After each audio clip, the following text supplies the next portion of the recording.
Welcome to Family Science Days at the American Association for the Advancement of Science, AAAS. We're playing with the robot. Hello, my name is Now. I've got a magnet here, right? A very powerful. All right, we're going magnet, to chill but I this can't out a little have- I don't bit. have good way This with is it. liquid However, nitrogen, this is 321 degrees below 0 Fahrenheit. So this is chilly stuff. My name's David Willetts. I'm the British Minister for Science and Universities. I'm in Chicago attending the world's largest scientific conference, the Conference of the American Association for the Advancement of Science, the AAAS.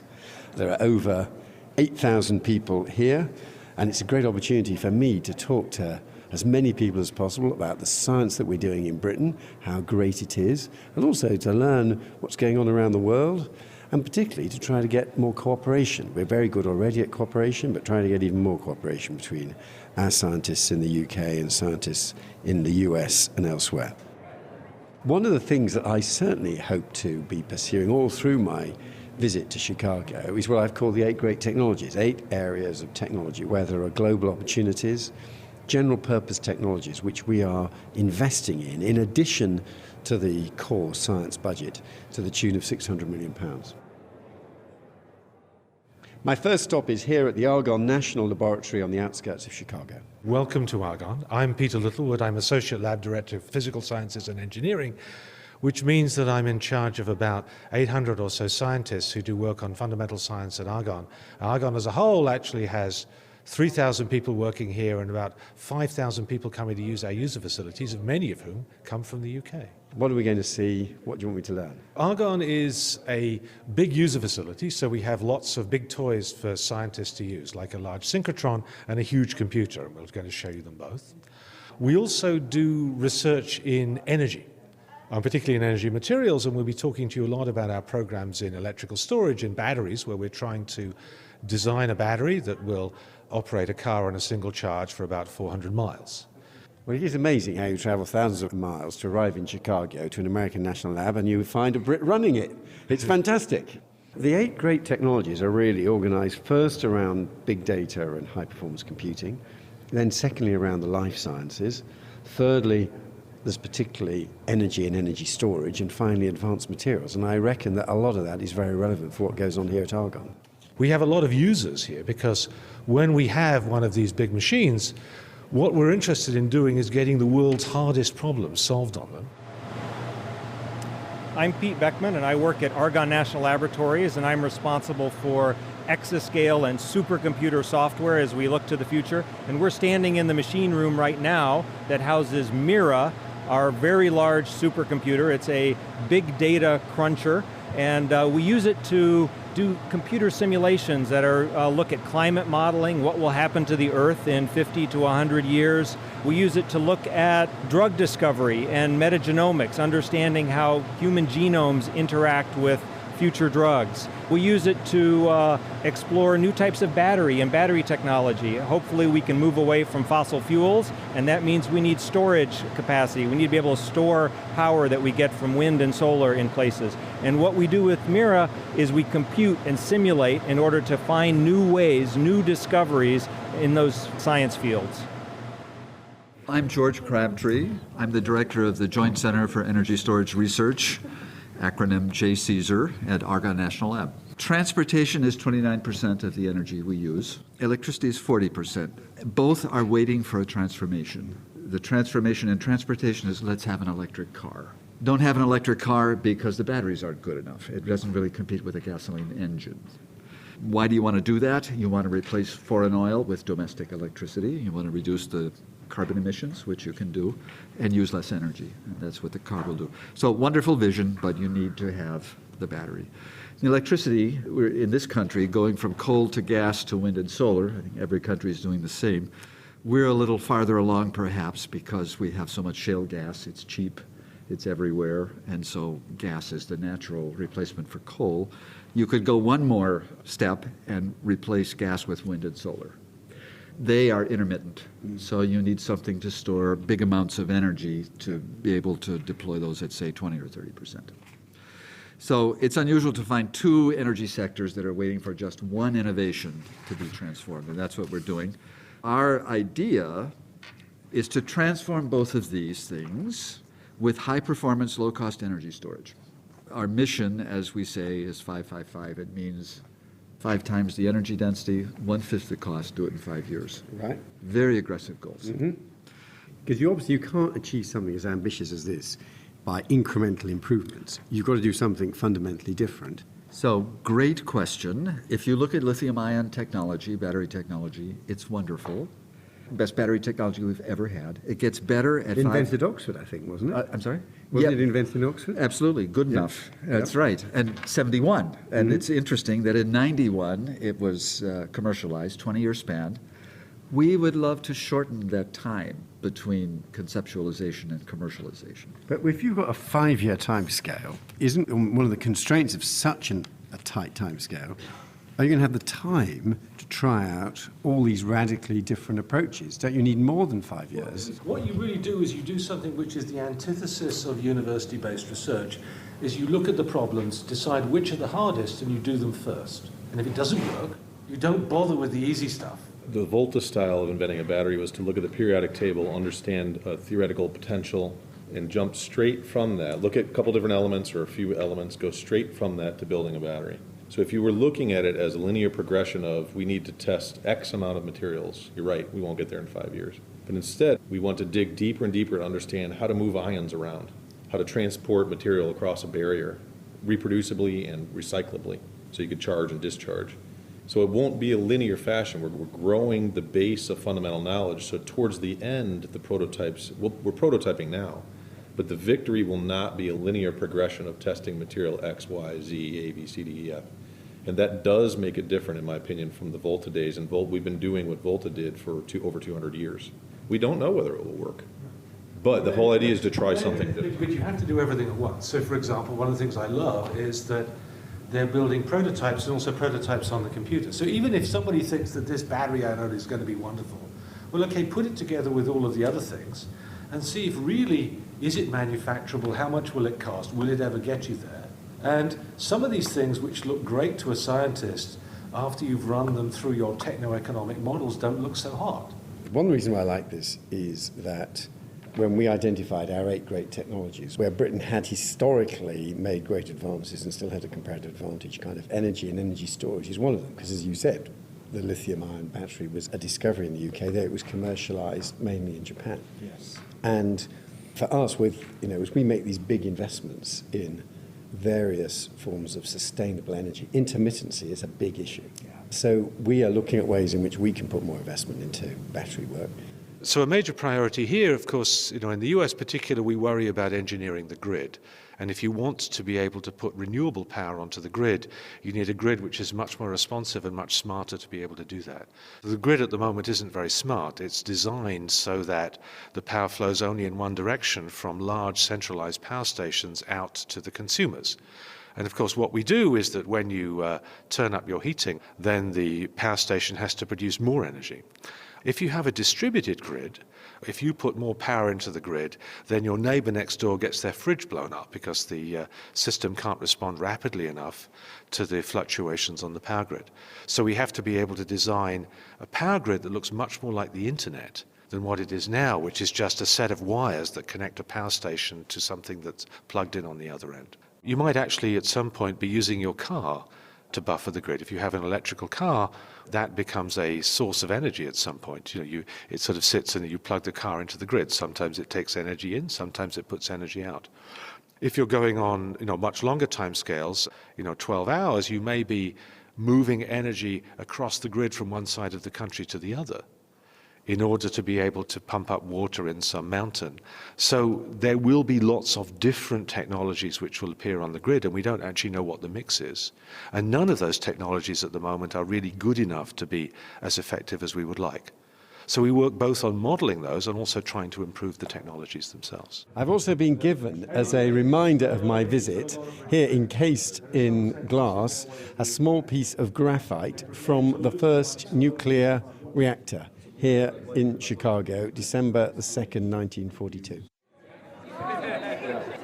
Hi, just to interrupt the party for a few minutes, On behalf of the UK Science and Innovation Network and everyone here at Northwestern University, our co-host today, it's my pleasure to introduce the Minister of State for Universities and Science, Minister David Willetts. Well, thank you very much indeed. It's great to be here, and it's great to see so many people working in synthetic biology, enjoying the products of successful fermentation. It's great to be here to meet synthetic biologists working in this exciting technology. It's one of the 8 great technologies which I've identified as areas where Britain has got a comparative advantage and which are of global significance. They've been brought together by our Science Innovation Network, who work in embassies and consulates around the world.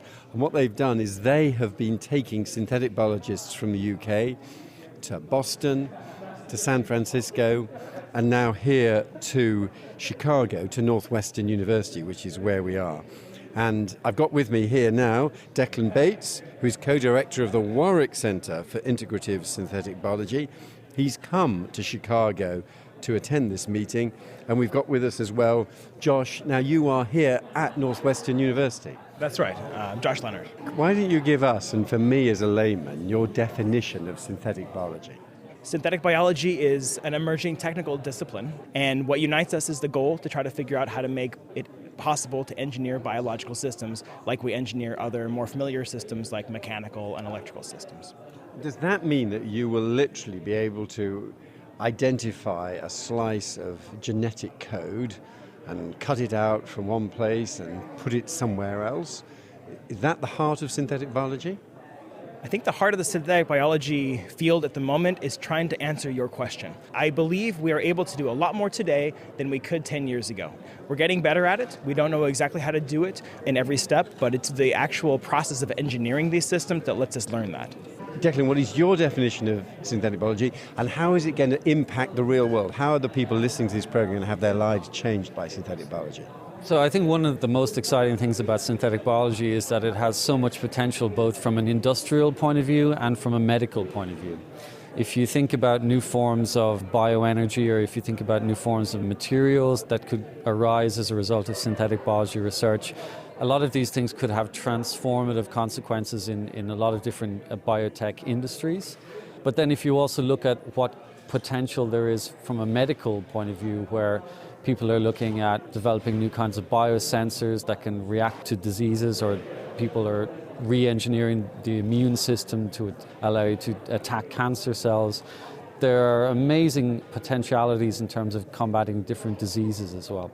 And I think synthetic biology is almost unique in having this dual potential to be transformative in both industrial and medical sectors.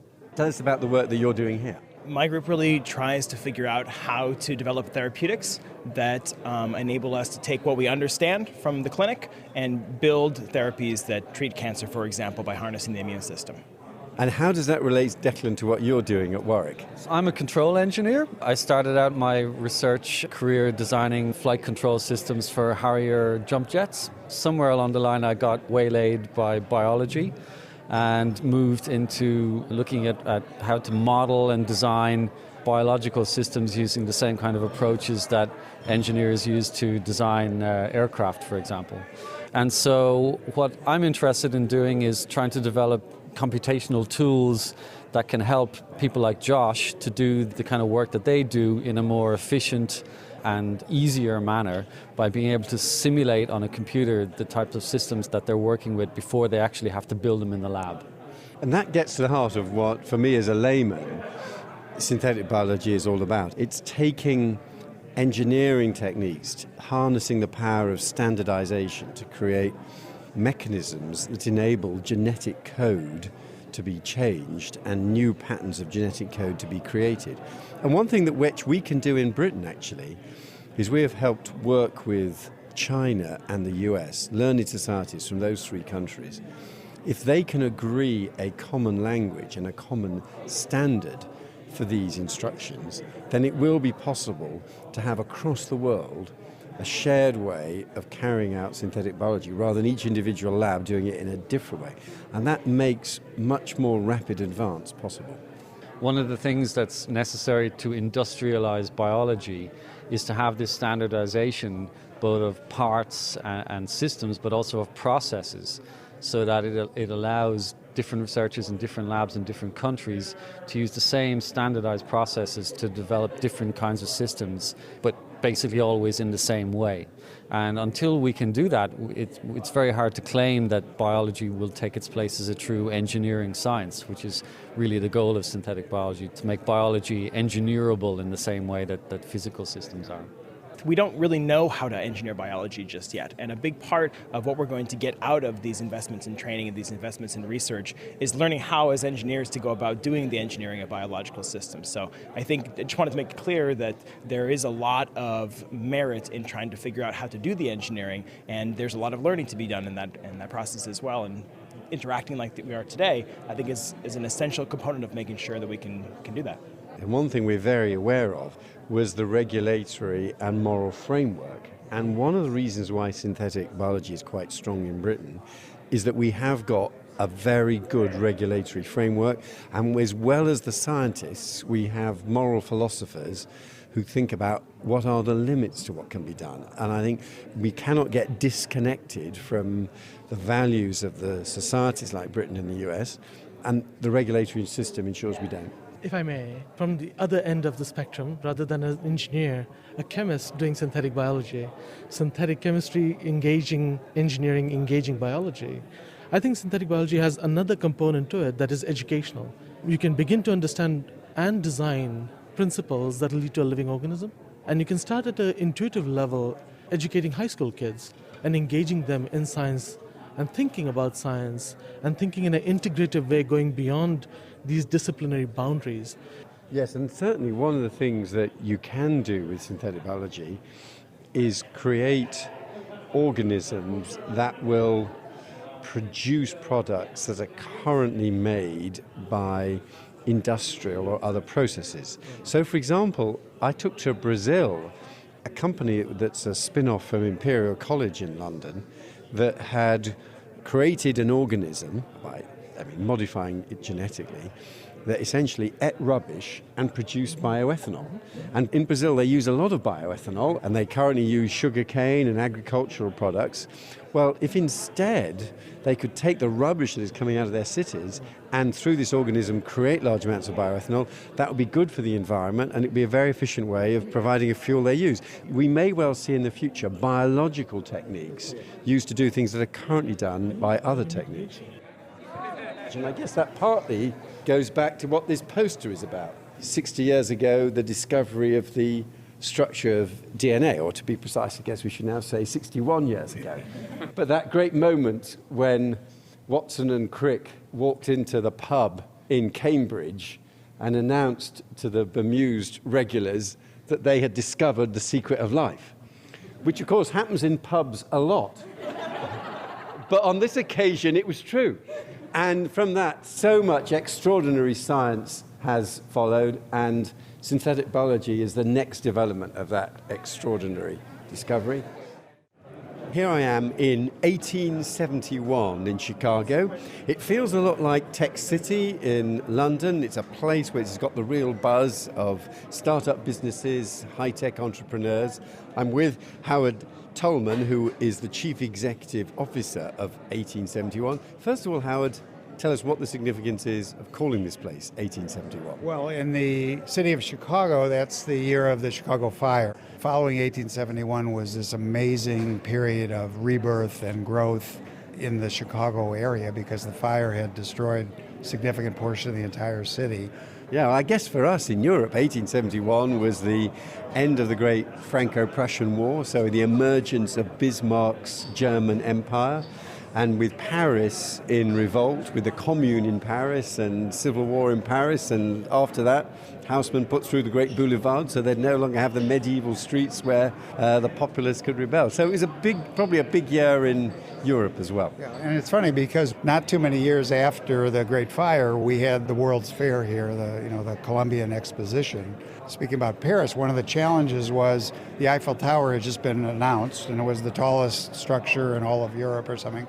And so the architects in Chicago were trying to figure out how do you top that? Do you add 11 feet to that or something. And they thought that that would be sort of difficult because then the next guy would add 10 feet over that.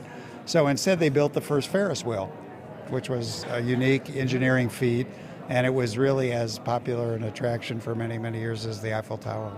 And now here also, we're in one of the world's biggest office buildings, but it doesn't feel like an office building. It's got that relaxed Google-type feel. And tell us how you operate here and what kind of space you've got. Well, so this was definitely part of a much broader strategy on the part of the Merchandise Mart. The ownership of this building, it was owned for many, many years by the Kennedy family and just recently sold. And it was showrooms and warehousing space and convention and sort of conference space. The last few years, in 1871 has really been the anchor for a rebirth to build these social areas. And we think of 1871 as a convening place to bring together all of the different components and parts of the tech community. And as you can see around you, we have about 50,000 square feet. Some is quiet space, some is private office space. We have not only about 250 companies here, but also all the major universities are represented here, a number of venture firms, incubators and accelerators, and generally every evening educational events, throughout the day, different activities. Yeah, and what I like about this is it has absolutely got that buzz. You've got people with business ideas. Everybody you kind of think has got on their iPad a business plan, and there's someone else coming around who's a financier or a venture capitalist who might back that plan. But as well as that, there's mentoring, there's support. You're not left on your own. You can both have practical training in running a business. You're going to meet other people facing the same kind of problems you do. And we've got with us here a proper Chicago entrepreneur who's come all the way from Kent, Alex Griffiths. Tell us what you're doing, Alex. Social Crunch is an engagement platform that helps brands and publishers understand their audiences better. We're really trying to unlock what makes people tick. And we're trying to capture information about how people behave in the real world, not just how they behave online. So we're helping brands and publishers connect with their audiences at a deeper level. And what exactly is the kind of customer data that you collect? And is that data that all of us should worry about? Are you intruding on your privacy? Are you discovering things about us that we'd rather you didn't discover? Well, everything's completely optional, so no user is forced to answer any question. Everything is completely opt-in. In terms of privacy, yeah, everything's anonymized as well, so we're not collecting people's perfectly identifiable information and linking that with the answers. So we do have some interesting questions and issues around privacy, but that's not an issue for us. We're basically working to help solve that problem. But when I get Spotify sending me some like slightly clunky things, Mr. Willetts, as you listen to music X, Y, and Z, you're like this, where I don't think they really quite understand what I'm about. You're going to do something a bit smarter. Well, I think it's quite a nascent industry. I think a lot of businesses would love to be able to customize content and advertising based on what people really want to receive. I don't know about you, but I'm quite bored of receiving ads that have no relevance to me whatsoever, and they're just a waste of money on behalf of the brand. So I think we're moving to a world where you're going to see much more customized messaging. And why are you doing it here? Why have you had to travel from Kent to Chicago to do this? I didn't move specifically to start a business in Chicago. I originally grew up in London, went to school in London and university in London, and my wife and I had a choice of where to live, and having worked in the Board of Trade and spent a lot of time in Chicago, it's just a really great place to be, so we decided to make this our home. I actually ran a business from 2000 to 2007 in the UK, and I think there was a very different environment then compared to what it is now. I haven't been back for a few years, and I haven't been to Tech City and seen what they're up to, but I think back in the early days of the internet, back in 2000, it was pretty tough. So Chicago and other cities are making big dents in that, and we've been here for a while now and working with Techstars in 1871, and it's been a great thing for us. Well, I was this morning at City Hall and then talking to people in the mayor's office here in Chicago, and they're very clear that when they look back about what's been happening in America, Boston and Harvard and the Cambridge cluster, and then on the West Coast, Silicon Valley and Stanford, have kind of been where America has had the greatest buzz and the amount of startups. What they want to do is to see Chicago catching up and overtaking that. And I have to say, there's clearly a big effort going on. And Howard, it reminds me of what I've seen at Tech City. You've been to Tech City. How would you compare with what you're trying to achieve here with what's happening in Tech City? I've been there a couple of times. I think it really has changed Shoreditch. The Google facility there is extraordinary.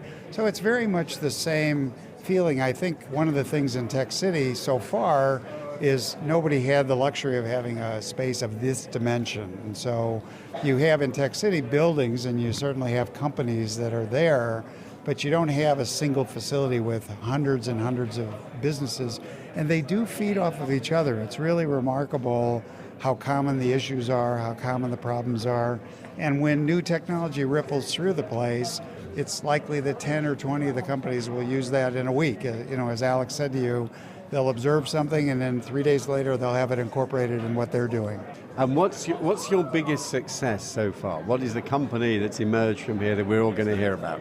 We have had just recently our first graduation, so we think of it as a sort of a collective success. 26 companies, less than 2 years old, and a run rate on an annual aggregated revenue basis of almost $10 million, $30 million raised, 300 new jobs. So our business is really not about a single business. It's really about the creation of sustainable jobs and sustainable companies to really grow the city. And as you undoubtedly know, new job growth is not small companies. New job growth is new companies. And in those first 2 to 5 years, it's that growth spurt that's really creating all the new job growth, certainly in the United States. And there is indeed, you're right, there is a contrast with Tech City. I mean, Tech City has got some places where people gather, some clubs, some places where they meet up. But what you've brought in one place is what happens across the whole area of Shoreditch in Tech City. And here there's some of the education you get at Ravensbourne, there's some of the atmosphere you get in the Google offices there, there's some of the stuff that happens in the clubs. But you've brought it together in one place, and it'd be fascinating to see how it develops. One of the biggest things I think that I've noticed in Chicago is really the access to capital. Raising money in the UK back in 2000 was really challenging. Obviously that was part of the post-dot-com world, the bust world. One of the things I've noticed here in Chicago is there's a real appetite on the part of entrepreneurs who have already succeeded to come back and give back, and also participate in new investments. So I think that's a really important feature for all cities around the world. It is a great honour to be in the company of so many distinguished scientists here today. I'm confident that alongside the US, Britain is the best place in the world to do science. And that's why it's so important that we cooperate. The UK-US scientific partnership is one of the world's strongest. Prime Minister Cameron and President Obama have agreed that science and higher education are the foundation stones of a 21st century economy, and that we have a responsibility to further our global leadership roles in these essential fields. In a globalized world, it is as foolish to be parochial about research, to cling on to every clever, inspirational researcher as proof of one's excellence, as it is to be insular about students who wish to study abroad. And of course, this exchange of researchers goes both ways. Indeed, we have the highest bilateral flow of researchers between the UK and the US, with over 23,000 moves in either direction between 1996 and 2011. One of our most prominent and charismatic scientists, the Nobel laureate Sir Paul Nurse, is a case in point. He left Britain to head up the Rockefeller University in New York and then returned to become president of the Royal Society. And I'm confident that such exchange of people and ideas can be good, not just for the individuals involved, but for our countries. Thank you. Well, our program here in Chicago is just about coming to an end, and I'm joined with two fantastic members of my delegation. We've been working as a team, Professor Martin Polyakov of the University of Nottingham, also the Foreign Secretary of the Royal Society, and Professor Mary Bounds, who is from the University of Edinburgh. Martin, you've done a lot of international work for the Royal Society. What have you learned from coming to the conference this week? I think it's been really great fun. I've never been on a trip quite like this, and it's really exciting to see you interacting with the scientific public. And at the same time, I think that I've met all sorts of people that I'd never met before. I've even been accosted by a few YouTube fans. And I think that perhaps what I've learned is that the UK science is really making a big impression here in the States, and that the 8 great technologies are going down very well, though perhaps I see them more as a continuum rather than 8 separate divisions. And sometimes I see them working together in a way that perhaps you can't easily put in a speech. Now, Mary, it's great that you've been here, and I know Edinburgh has got really strong connections already to the US. Has it been useful for you? What have you got out of the trip? Well, it's really useful for me to get access to and talk to some of the leading funders, to some of the best universities, and to some of the businesses and research labs, which are really great for collaborations. So we already have collaborations with a number of them, and I can see many more collaborations as a result of this.